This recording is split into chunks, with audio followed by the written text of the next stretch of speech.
L'histoire a du sens. Au-delà du produit, au-delà de tout ça, je sais pas, déjà le contact humain, ouais, ça me plaisait. J'aimais bien ce parcours-là. Je trouvais ça audacieux.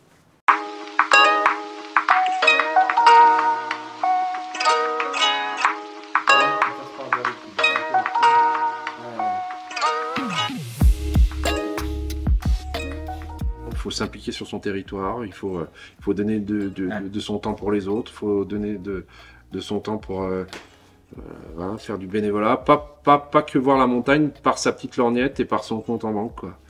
C'est un écosystème, on fait partie de cet écosystème, et moi j'ai pas envie d'attendre qu'on vienne m'imposer en fait ma montagne de demain, quoi. J'ai envie de trouver des solutions, bien sûr, par rapport à ce qu'offre notre territoire. On a un terrain de jeu qui est quand même, il est incroyable, quoi. Ouais. Il est incroyable.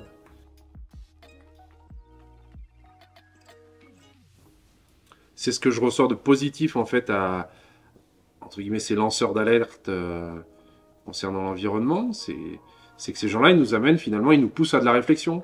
Je trouve que après, leur solution à eux, je trouve elle va trop loin. Elle est radicale. Elle est trop radicale.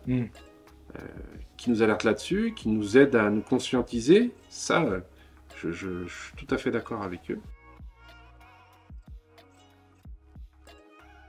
Il y aurait moyen de faire, à mon sens, différemment et vraiment être au cœur d'un modèle circulaire complet, quoi. À la limite, on pourrait trouver tous les acteurs qui nous permettent de monter ce schéma circulaire, quoi.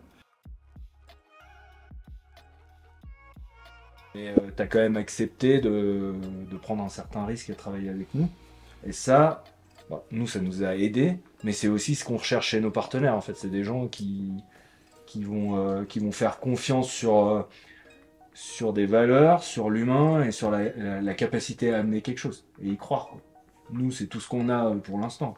On a un peu de capacité, mais... De toute façon, votre projet, il transpirait tout ça, quoi. Moi, je veux dire, je me suis pas forcé, finalement, à m'intéresser à tout ce que vous mettiez en place. Pour moi, c'est vite, intellectuellement, devenu une suite logique, en fait, à mon propre cœur de métier. On a l'intention de faire attention à ce que devient son produit en seconde main, ou savoir comment on va faire pour, malgré tout, avoir une offre de location qui reste attractive, donc savoir ce que tu vas faire de tes plus vieux vélos. Je veux dire, c'est un modèle économique qu'on vit, avec lequel on gagne notre vie et qu'on subit. Ouais. Il faut savoir, qu'est-ce qu'on fait du reste, qu'est-ce qu'on fait de nos skis, qu'est-ce qu'on fait de nos vélos au bout d'un moment, parce que avec l'arrivée du vélo électrique, il y a quand même aussi une évolution technologique qui est tellement importante d'une année sur l'autre que tu te dois aussi de proposer quelque chose qui permette à tes clients d'avoir une expérience complète. Ouais. Donc, qu'est-ce que tu fais de tes anciens vélos? C'est vachement plus motivant.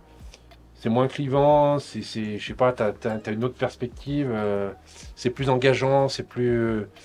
Donc voilà, c'est toute cette démarche, hein, moi, qui me plaît, en fait. Hein.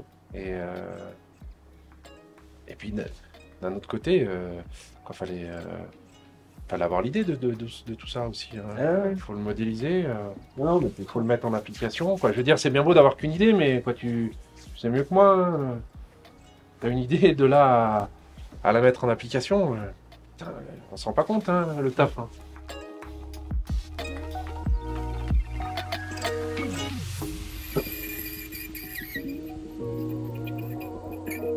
Les clés de la réussite.